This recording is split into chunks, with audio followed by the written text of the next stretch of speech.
धर्म की जय हो, अधर्म का नाश हो, प्राणियों में सद्भावना और विश्व का कल्याण हो।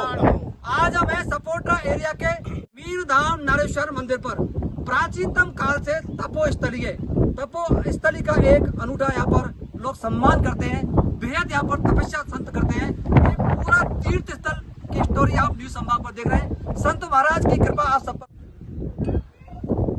सपोटा एरिया के मीन धाम नारेश्वर के महामंडलेश्वर संत हरिदास जी हमारे साथ हैं। इस स्थान का क्या महत्व है? ये एक तपोस्थली है। यहाँ पर प्राचीन समय से ही संत तपस्या करते आए हैं। यहाँ पर मत्स्य भगवान का मंदिर है मीन धाम, जिसको भगवान का बहुत बड़ा अवतार है माना जाता है। महाराज जी से हम विस्तार जानकारी प्राप्त करेंगे। पहले यहाँ का एक अद्भुत दृश्य देखें। यहाँ पर पर्यटन की भरपूर संभावना है। तपोस्थली का क्या महत्व है, मंदिर की स्थापना कब हुई और संपूर्ण जानकारी के लिए महाराज जी आपका बहुत बहुत चरण वंदना करते हैं। महाराज जी, इस स्थान का क्या महत्व और कब से? ये आश्रम प्राचीन आश्रम है। सैकड़ों वर्ष से यहाँ पर देव पूजा अर्चना होती चली आई और सबसे बड़ा महत्व है यहाँ का प्रत्यक्ष जो है, यहाँ पर गंगा के द्वारा ओम लिखा हुआ है साक्षात जी। तो सबसे बड़ा महत्व ये परमात्मा का स्वरूप है। यहाँ पर भगवान शिव साक्षात रूप से विराजमान है और जो भी भक्तों की मनोकामना होता है यथार्थ उसको पूर्ण करने में मैंने ऐसा अनुभव किया और सामने देखा। जी महाराज जी, ये सत्य है यहाँ का महत्व। महाराज जी, आपसे पहले आप कौन संत भगवान थे यहाँ पर? मेरे से पूर्व यहाँ पे बहुत संत अखाड़े के अनंत संप्रदायों के आए और अपनी साधना को सिद्ध करके अपने स्थानों को प्रस्थान कर गए। जी महाराज जी। सन 1997 में मैं महंत श्री महंत हरिदास महाराज महामंडलेश्वर नाम से अंकित इस आश्रम में आया और आकर के मैंने इस जगह को देखा तो ये बड़ी रमणीक और दिव्य स्थली थी। तो मैंने यहाँ अपनी साधना किया। एक तो जल क्रिया मैंने सिद्ध किया कि जल के ऊपर पद्म आसन लगाकर बैठ जाते हैं, तो वो क्रिया मेरी यहाँ पे सिद्ध हुई।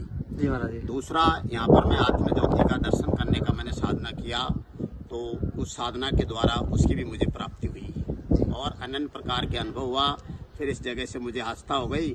आस्था होने के बाद में यहाँ के जन समुदाय जो भक्त मेरे पास आए तो उन्होंने मुझसे प्रार्थना किया कि महाराज हम यहाँ पर एक मंदिर बना रहे थे, तो मंदिर वो राम कृपा से मेरे माध्यम से आके मैंने पूछा कौन सा मंदिर बना रहे हो, तो बोले महाराज हम यहाँ पर जो भगवान का प्रथम अवतार है मत्स्य अवतार है, उस अवतार की यहाँ पर मूर्ति हम प्राण प्रतिष्ठा करने चाहते हैं। तो मैंने उनका सहयोग दिया और सारों ने मिलकर यहाँ पर सन राम कृपा से 28 जनवरी 2000 को यहाँ पर मत्स्य भगवान की प्राण प्रतिष्ठा। महाराज जी, ये मत्स्य भगवान के स्थापित होने पीछे क्या कारण है? लोगों की भावना जागृत कैसे हुई, कहाँ से? ये मत्स्य भगवान यहाँ पर क्या है कि राम इच्छा से जो मीन वंशी है कश्यप भगवान के जो ये वंशज हैं, इनके ऐसा हुआ कि हमारे बीच में एक मत्स्य भगवान का मंदिर होना चाहिए। हम उसकी पूजा आराधना करके और अपने को धन्यवाद मानना चाहते हैं, अपने जीवन को सफल करना। महाराज जी, आपने कहा कि कश्यप भगवान की संतान है, ये क्या इतिहास है? हाँ, ये हमारे जो संत मुनियों से मैंने सुना,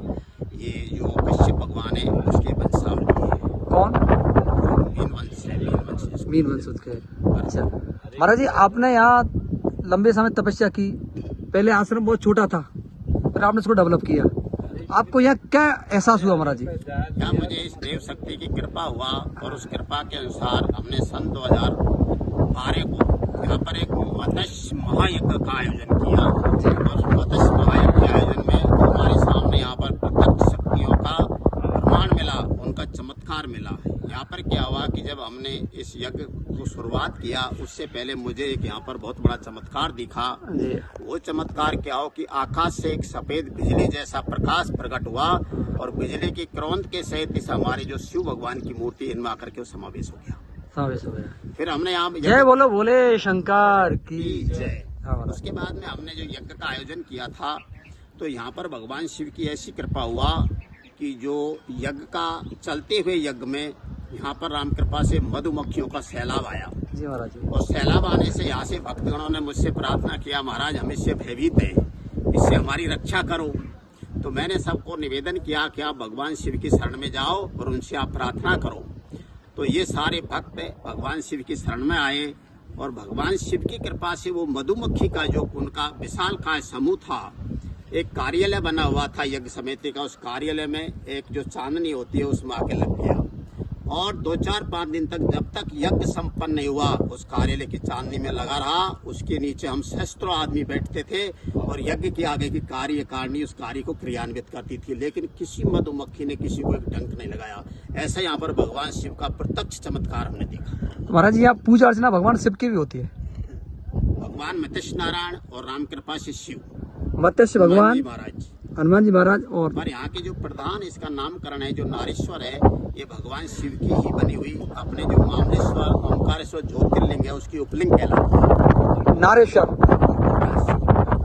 अच्छा, इसलिए इसका नाम नारेश्वर है। फिर मीन भगवान का मंदिर है यहाँ पर। इन भगवान का मंदिर यहाँ की जनभावना को देखते हुए इनके माध्यम से बनाया गया था।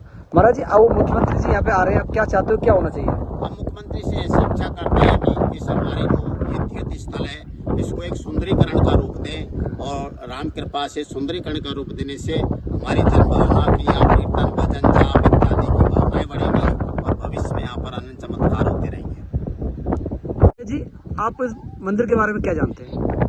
हम तो सर काफी, हमारे 30-35 साल एज होगी, हम तो यहाँ इसको बहुत बड़ा धाम मानते हैं। अगर कोई के कछु भी होगा, गाय भी मर गई तो यहाँ से जल ले जाते, मतलब एक तरह से तीर्थ स्थान है हमारे लिए। तो ये जो हमारे 12 गांव है पाकड़ों के, ये बिल्कुल हमारा तीर्थ स्थान है। यहाँ से जल ले जाते हैं तो वो गंगा के बराबर मानते हैं इसको। अब आप और क्या चाहते हैं, क्या होना चाहिए? हमारे यहाँ एक तो जैसे मेन नाम पे पर्यटक स्थल बने, और दूसरा कॉलेज और चिकित्सा, क्योंकि हमारा पिछड़ा हुआ एरिया है यहाँ, बिल्कुल बैकवर्ड एरिया है। तो हम ये चाहे कि अगर हमारी ये सुविधा हो जाए तो हमारे इस धाम की बढ़े और कोई ऐसी उन्नति करे जो हमारे धाम को आगे ऊंचाई तक बढ़े। आपका क्या नाम है? आप मंदिर के बारे में क्या कहना चाहेंगे? मंदिर का बारे में यही है या विकास।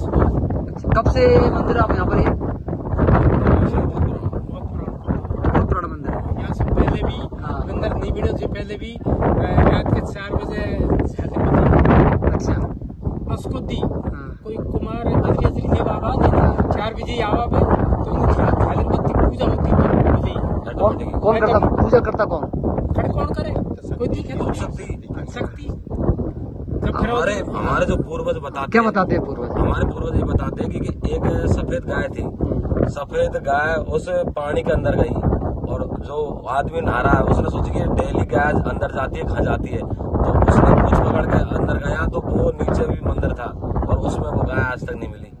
ये प्रत्यक्ष प्रमाण है इस धाम का। प्रत्यक्ष प्रमाण है। हाँ, लोगों की आस्था बहुत है यहाँ पर, बहुत जबरदस्त। कोई डूब मर जाए, कोई गाय भी मर जाए, कोई घास एक तरह से हमारे लिए गंगा के स्थान है। यहाँ गंगा का स्थान है, लोगों के लिए साफ कालेश्वर बांध का ये पानी इसके पास में बजा रहा है। गंगा माता का स्थान जैसे इसका रूप। महाराज जी सब कह रहे हैं गंगा का स्थान है, इसको दिया हुआ है। बिल्कुल चल, हम तो यहाँ से ले जाते हैं। ऐसा है कि हमारे यहाँ जो पुरातन परंपरा चली आ रही है, जैसे हमारे पंच न्याय होता है गांव के अंदर में, तो कोई प्रायश्चित होता है तो इसमें स्नान करके उसका प्रायश्चित कर लेते हैं और उसको अपनी धार्मिक भावना का जल का स्नान करके और उसके प्रायश्चित को खत्म कर देते हैं। पाप जिसकी कहते हैं आप, जैसे कोई जानवर है किसी को कुछ हो जाता है तो स्नान, जैसे गंगा स्नान करने जाते हैं, इस प्रकार इसको गंगा के माध्यम के बराबर मानते हैं हमारे यहाँ जो। महाराज जी, ये नदियाँ लोगों ने कहा गंगा स्वरूप है, क्या महत्व है इसका? ये गंगा नहीं, ये भगवान का स्वरूप है जी। आप इसको अच्छी तरीका से अवलोकन करो तो इसमें स्पष्ट ओम लिखा हुआ है। ये ओम बना है, ये पीछे ऊ आकार का बना हुआ है और इसके जो ऊ के ऊपर जो बिंदु है वो शमशान घाट है, जिसको अपन बिंदु कहते हैं जी। तो ये साक्षात ओम स्वरूप हमारे हिंदू सनातन धर्म के अंदर में परमात्मा शिव रूप माना जी। तो ये साक्षात है और यही यहाँ का चमत्कार है कि भगवान यहाँ पे साक्षात रूप से विराजमान है। भगवान यहाँ साक्षात रूप से विराजमान है। महाराज जी का कहना है, आप सब लोग वीडियो देखें, ओम आकार में यहाँ पर गंगा है। ये पूरा देखें आप, जो सनातन को मानते हैं उन लोगों के लिए, जो नहीं मानते हैं वो कृपया इस वीडियो पे नहीं आए। मेन धाम नारेश्वर का स्थान, आप